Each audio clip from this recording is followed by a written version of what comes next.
Yo, I'm back. Main channel reaction, baby. Aha, this nigga thought, didn't he? KSI is no stranger when it comes to the YouTube world. In just over a decade, he has arguably been the catalyst for YouTube's rising fame in the UK, with successful business ventures and an ever-growing music and boxing career. In 2022, Prime Hydration, Sides, XIX Vodka, and Misfits Boxing, to name a few, have all seen huge profits and influence. A little over 10 years ago, he was just another kid in his bedroom making FIFA videos. So the question arises, how did JJ Jr. become an internet phenomenon, a music sensation, and a highly successful businessman? Come on. So we got some great narration so far. Let's see, you said he sounds like Nate King? Who was that? Let's trace his journey all the way back from April 25th, 2008. A 14-year-old Olajide Olatunji from Watford registers a YouTube channel at the age of 14 under the name JJ Jr. His first video was published on the same day, named Looking Through Space, where we would hear a young KSI's voice for the first time. Here is a short clip of what radio telescopes have shown us. This was a school project assigned by his science teacher, made in collaboration with his friend Patrick, as said in the description. He'd begin uploading FIFA highlight videos shortly after, then transitioning back to school projects, showing his passion for music. His chemistry and physics rap was uploaded soon after, and it sits currently at a combined 625,000 views. But since the release of the physics rap, there have not been any videos uploaded to the channel, as it was later abandoned by JJ, stating he had forgotten the password to the channel and was unable to regain access. But this led to the birth of the KSI Olajide channel, created on July 24th, 2009. The beginning of this channel was mainly gaming videos, for example, FIFA gameplay, but this was without any commentary.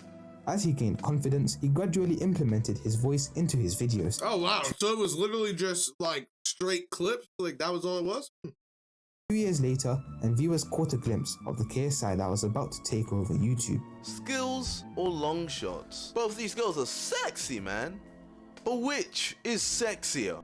He'd follow up with more similar videos, using his inseparable red text and character animations. He experimented with his videos until 2011, where he would release his first facecam video as a vlog/Q&A. Hey guys, it's your boy KSI the JoeNoJosephVods. Uh-oh. Holy crap, there's a black girl on the screen! KSI, knowledge, strength, and integrity. It was the beginning of the next chapter The in GOAT JJ's was life, and born! he didn't expect anything to grow at all. Here, the KSI army was formed, the name for the original fans of KSI Olajide. It was also at this time that KSI would make his second channel, KSI Olajide HD, uploading a variety of gameplay. It's so crazy because I remember when G-Star was like first popping off. Hella people were wearing it in the UK and like overseas, but people in America, the only people that used to wear it were rappers. And if you were see wearing that shit, everybody was like, "Oh damn, like you hella dope. That's just cool as hell." That shit's fire. I remember that back in the day. Videos, moving more and more distant from FIFA. He'd usually be playing horror games with his brother Deji, and the reactions to the games strengthened the bond not only between the brothers, but comedy and entertainment for KSI.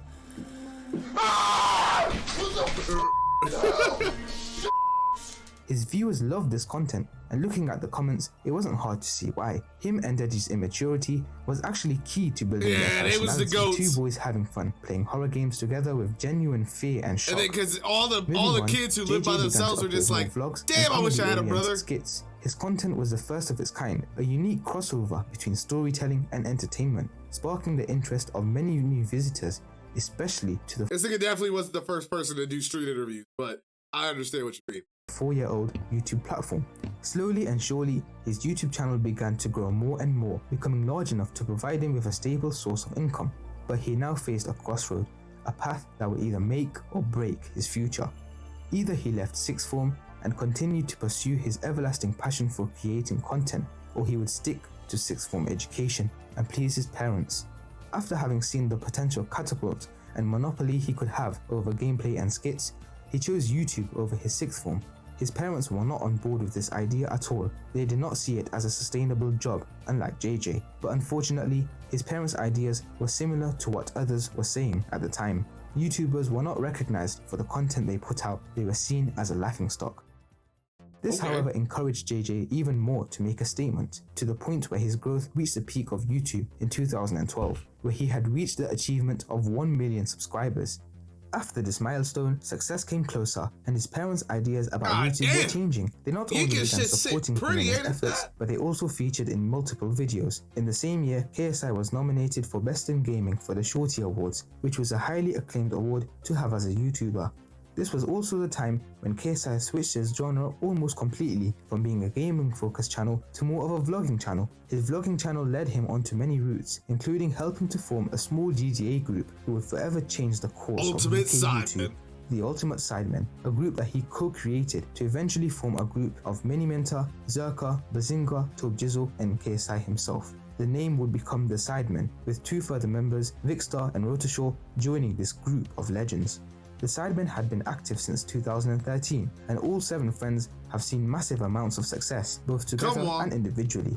From what started out as GTA videos, to football videos, to eventually 2017, diss track season. Hey, when you do your next video, right there, do clips of each one of them, like how you did, where you showed clips of like Toby, Harry, or whatever. Do clips of them doing stuff that you're talking about. So like, show one of the diss tracks, show one of the different gaming stuff, show one for the GTA. You know what I mean? Rather than like a random updated ass clip. You know what I mean? Do the throwbacks. That'll definitely help. And you can use like right here in this transition, you could have used like a clip from one of the diss tracks or something, like a little 5-second clip of somebody saying something like hella crazy, maybe Harry's most popular diss track junk, and then you put that there to transition into the next thing. It just keep people hella more entertained. You know what I'm saying? I'm already bored, no cap, but it's still lit. Yo, I like that you're creating. You gotta keep. On August 3rd, 2017, KSI would tweet this, saying, "I think it's time I move on from the Sidemen."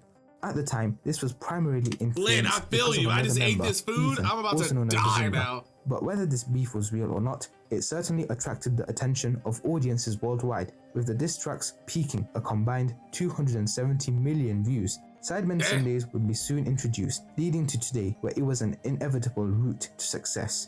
Whilst KSI has his channels, it's no lie that the Sidemen, along with Sidemen Clothing, Sides and Exciters Vodka, adds to his list of accolades.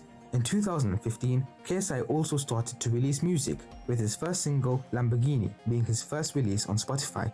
His music was seen as quite controversial, with people accusing him of not being a real artist, but the hate was just a group in the corner. Even worse, however, KSI's arguably biggest failure happened shortly after his music career started. In 2016, JJ starred in a comedy film, Laid in America, which went straight to home video and was, and still today, has been widely regarded as terrible. He released a documentary about his boxing career in 2018, which actually does have decent ratings online. He's been appearing on TV since 2013. His true film and TV career was shelved until 2022, when it was announced that Amazon Prime Video would be releasing a documentary on JJ's life and career. JJ's boxing career is mostly credited to the long-term disputes he's had. His first amateur fight was against another YouTuber, Joe Weller, which was the result of discourse on Twitter and diss tracks being made back and forth. After that fight. JJ won the fight by knockout within less than 2 minutes of the 3rd round. As he soon called out the Paul brothers, Logan Paul would respond with a series of more diss tracks, and a boxing match was settled in 2018 in which he drawed against Logan Paul. In the highly anticipated rematch, he beat Logan in 2019 over split decision. His 2 fights in one night event came against Swarms and Alcaraz Pineda, which received many comments to say the least. The point is, KSI figured out how to profit originally over arguments he had, over the traditional way of ducking it out, and it worked ever so sweetly, as KSI vs Logan Paul 2 sold 2 million pay-per-view buys, making it the 5th highest in boxing history. What's even crazier is that KSI then squashed his beef with Logan Paul and started a hydration company. At the beginning of 2022, KSI announced on an Instagram live that he teamed up with Logan Paul to create Prime Hydration. The company was an overnight hit, with drinks still being sold out all the time after the company was announced. They were Timmy Hill's NASCAR sponsor for the number 13 car, and even became the official hydration partner of Arsenal FC, even more special to JJ because of his support of the team. KSI was estimated to be worth around 4.5 million in 2015, but it is quite easy to see that KSI's best year of success was 2022, and it doesn't look like things will be slowing down in the future. His story is a result of him not giving up 11 years ago, when all of his thumbnails or titles were the same. He had faith in YouTube, his peers, and most importantly, himself. He kept making videos because he liked doing it, and if he had stopped back then, he would never have had any influence at all in the present day. He's had big successes and also big failures, such as his long lost 2 million in crypto along the way. But he kept innovating and bounced back and recognized patterns of what worked and what didn't to rise from the ashes of his failures. And ultimately, this should be a lesson to everyone who is aspiring to be something they are dreaming for. If a young kid who made FIFA videos didn't give up to get to where he is today, I'm sure you could do it too. Thanks for watching. I'd appreciate it if you could subscribe and like the video. It's free after all. Let me know what you'd like to see next in the comments.